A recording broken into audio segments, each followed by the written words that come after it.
All right. So you're on deferred adjudication for burglary of a habitation with the intent to commit assault. Do you understand that? Yes. What do you think the range of punishment is for that offense? If you don't know, it's okay that you don't know. 10? No.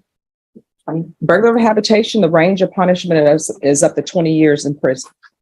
So because you're on deferred adjudication in this court, what that means is if a motion to revoke is filed, if I find that everything is true in that motion to revoke, you could potentially be going to prison for 20 years. Yes. Do you understand? Yes, ma'am. So you've been having some positive UAs, you've been having some failures to submit, you've been providing prescriptions for things that are unrelated to your positive UA. So if you're drug tested today, what are the results going to be? Negative. I was already drug tested today, ma'am. Oh, thank you. Bashan, has she I been? didn't drug test her. Oh. Who drug tested you? I called in and I had to submit this morning. All right, we're going to have you do a drug test. Okay, that's fine. All right, you're going to stay on the UA hotline. Do not come back here for missing the hotline. Do not come back here for testing positive because I'm going to notate that we had this conversation. You understand? Yes, ma'am. From here on out, everything you do, you need to ask yourself 2 questions. First question is what I'm doing, could it result in me going to prison for 20 years? If the answer is yes, then you shouldn't do it. Yes, ma'am. If the answer is maybe, you shouldn't do it. You understand? Yes, ma'am. And if you continue on this vein, at some point in time, you're going to get caught. And when you get caught, if something's presented to me and it's the proper format, I will sign it. And that will be a motion to revoke. And what will end up happening is wherever you may be, you could be in the middle of grocery shopping. They will take you into custody. I was at Outback one time. I'm sitting there enjoying my meal and I heard a familiar sound. You know what that sound was? Yeah. Handcuffs. I'm like, what's going on here at the Outback? I turned to my right. That guy who was sitting at that table, guess what? He had just ordered his drink. Appetizers were on the table. He was getting ready in the middle of picking up his drink. They came over and they put his hand down and that drink hit the table. They arrested him and took him out. Now the manager came up to me and asked me, who's going to pay for this drink and these appetizers? I'm like, you're going to have to call whatever division arrested him. So when I say that they will arrest you wherever you may be, that means wherever you may be. Yes, ma'am. You could be at the HEB, just finished paying for your groceries. Now, if they're nice, they may say, is there anybody you want to call to come pick up these groceries? Otherwise, your groceries will just be left behind. Maybe HEB will store them for you, maybe not. You understand? Yes, ma'am. So you're going to get a UA today from probation here today. Yes, ma'am. I know you're saying you already called the hotline and they did a UA, but we don't get the results right away. We're going to get this result right away. So is there anything that's going to be in your system? If it is, you need to tell me now. No, ma'am. All right. Probation. Yes, Your Honor. She will do a UA today. If she's positive, file a motion to revoke. Yes, Your Honor. Is there anything else you need from the court? No, ma'am. Probation, is there anything else she needs? No, Your Honor. Is she doing sober meetings or anything of that nature?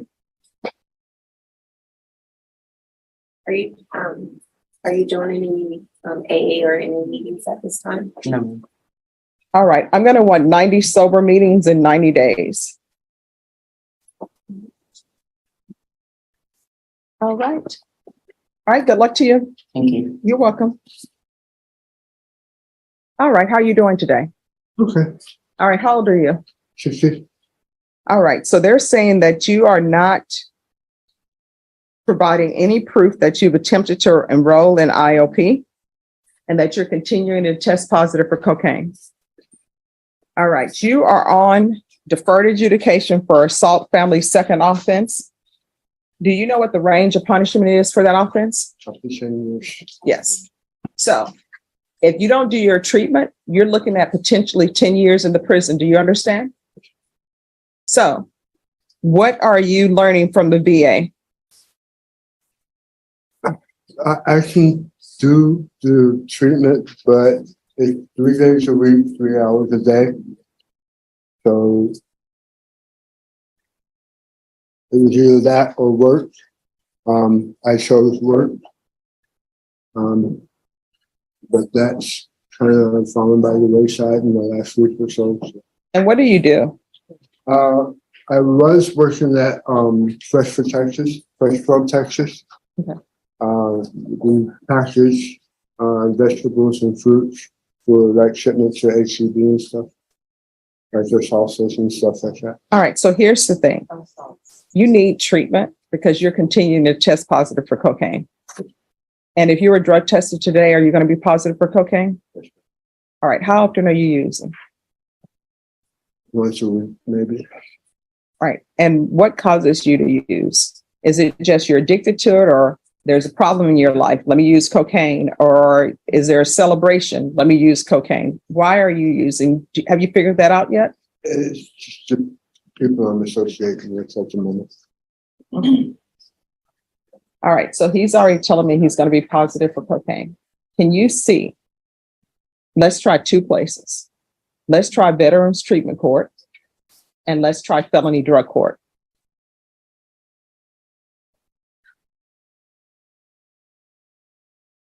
And then while we're waiting for those results, we're going to do the 90 sober meetings for him. If he's not accepted into any of those treatments, then I want him to come back here. Mr. McClinton, I understand that you've served. I appreciate your service. And I don't know if there's some issue or when you started using drugs, but we've got to get a handle on this. Otherwise, the last time you use could be the last time you use. Cocaine is not good for the heart. It's not good for the liver. It's not good for any of that. You understand? So probation is going to set up meetings for you with Veterans Treatment Court and Felony Drug Court. Can you call maybe and see if someone from Felony Veterans Treatment Court could come over? We're going to see if we can get somebody from Veterans Treatment Court to come and speak to you, okay? All right, and thank you for your honesty, but you're just going to have to try and do better. All right, just have a seat, okay? Ms. Callahan, I understand that when people are on probation, and people don't understand this, right?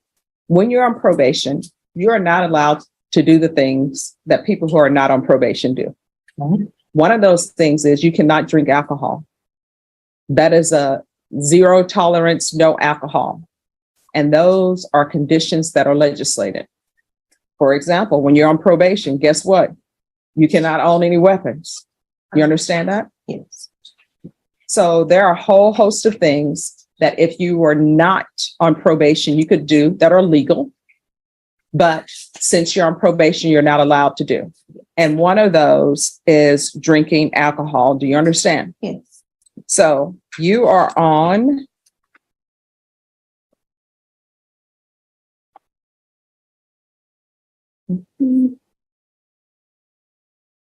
you're on deferred adjudication for burglary of a habitation.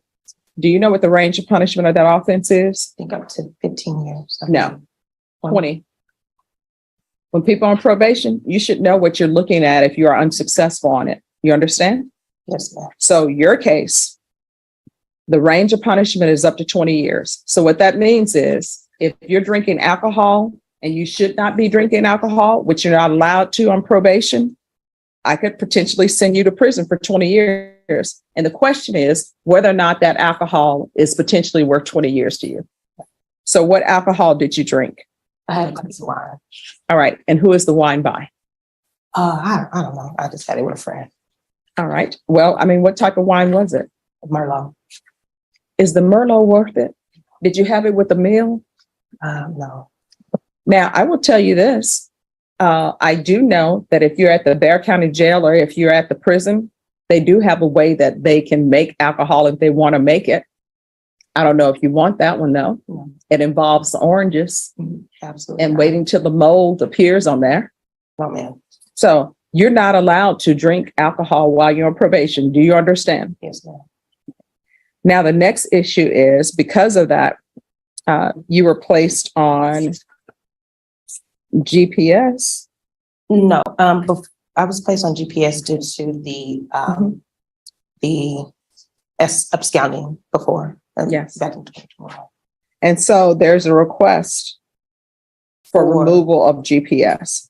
State, do you have any objections to the removal of the GPS?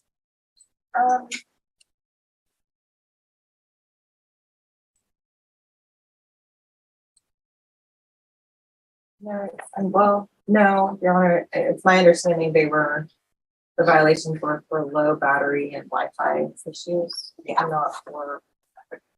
Probation, do you all have any objection It to? actually wasn't right now, like low battery right now. No. I promise. No, Your Honor, no.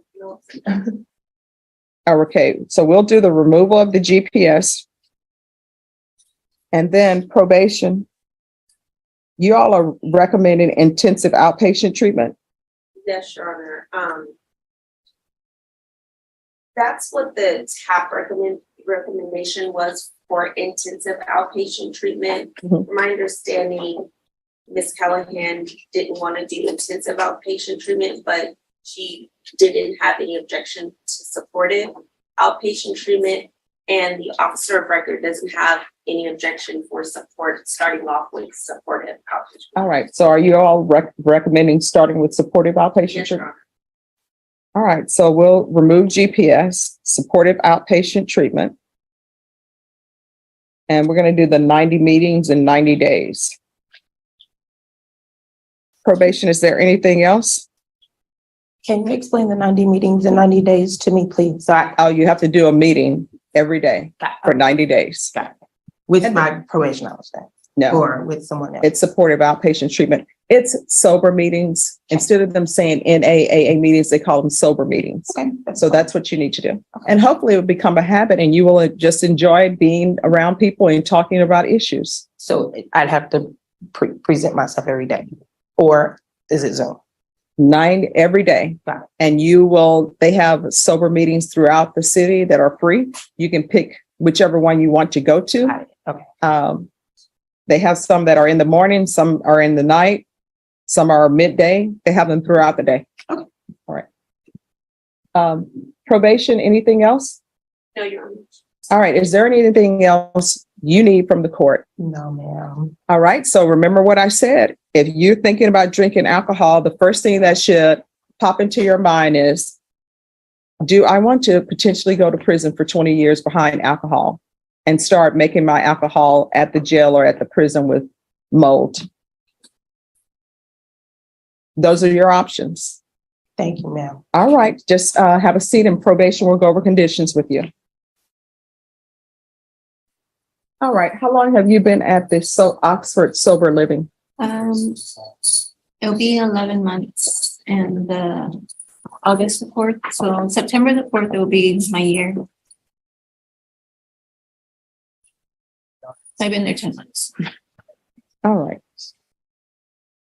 And when is your mother going to the assisted living? August the 1st. Yes, folks.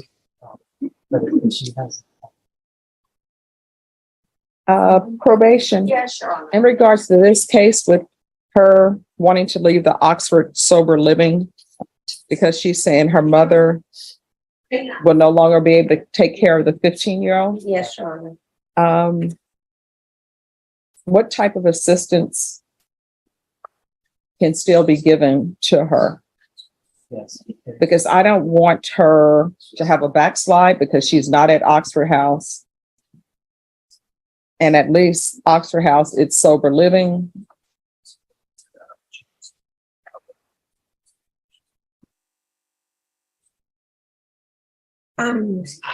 Your Honor, we can amend for IVR hotline and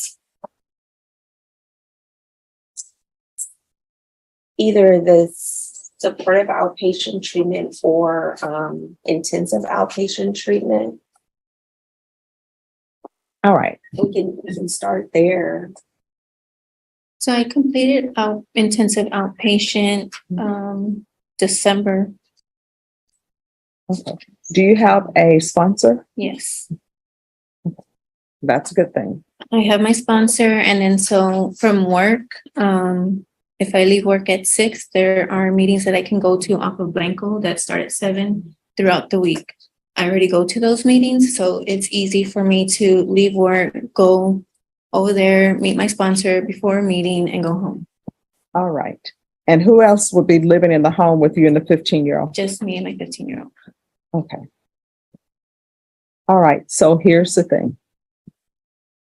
If you backslide, that's going to be a problem. And let me just tell you what all the problems that can happen if you backslide.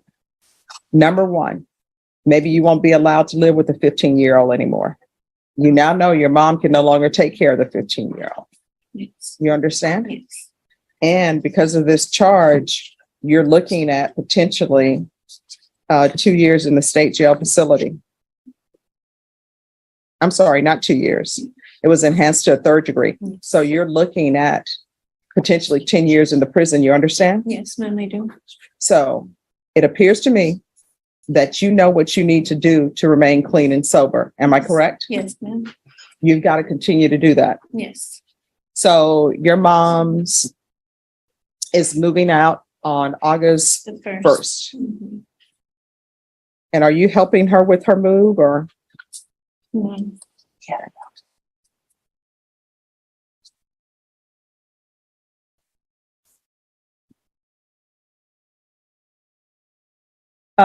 Probation? So in this case, is there any way we can get an update from Oxford House? Yes, Your Honor. All right, so this is what we're going to do. Are you employed? Yes. All right, what are your work hours? Anywhere from 8 to 6. Is that Monday every through day? Friday, and then Saturdays, if I work on a Saturday, which is not all the time, it's from 9 to 2. All right, so this is what I'm going to do. Do you have a lunch break? Yes. All right, so I'm going to reschedule you for July 24th, but you can appear by Zoom. Are you able to do Zoom? Yes. All right, we'll have you appear by Zoom. That'll give me a chance and probation a chance to check with Oxford House because I don't want to set you up for failure. Mhm. So I'm going to see what we can do. Okay. But I am going to let you move with your 15-year-old. I just want some safeguards in place. So you Okay. don't have to worry that your 15-year-old is not going to have anybody. But I just want to see what safeguards we can put in place. Mhm. So we'll allow you to Zoom in on the 24th. Okay. And then, I mean, I can give you the number to my Oxford. I don't have it on me, but like to the direct house that I'm staying in. Yes. And then there's a number of women, and Mr. Acevedo has emails from where I was sending my UA, submitting my UAs from other members of the house also. So Okay. he has their emails and phone numbers and. All right. If you can make sure probation gets that. And again, don't worry about your 15-year-old not having any place to stay or not having you. I just want to make sure that there are certain safeguards in place for you. I understand. So I'm going to allow that, but we'll have everything set up by the 24th so you'll know what to do. And I'm writing in here that you may appear by Zoom. Okay. Okay? I have another request, Chair. Sure. So I have a storage unit up in Everett, Washington, Mhm. and I mean, I don't have the funds right now, but I mean, I've been doing research on finding, moving like nationwide. So if I can get funds, can I get permission to go and pack up my storage unit so it can get transferred down here? All right. So here's the thing. I always tell people we don't cross bridges till they're built. Okay, So once you get that information, then the court will strongly consider it. Okay. okay, And whether or not I allow you to do that depends on how well you're doing. Okay. okay. It's just because I don't know. Well, okay, we'll just. Yeah. come Just back. just I'll figure just out- do my research. on yes. it. Do your research. Figure out what the plan is. Okay. Don't have them on Storage Wars selling your stuff. No, I know. Have you seen Storage Wars? Yes, ma'am, I have. I don't know why people would put diamonds in a storage unit, but okay. All right. So we'll bring you back on the 24th, but it'll be by Zoom Okay. and probation will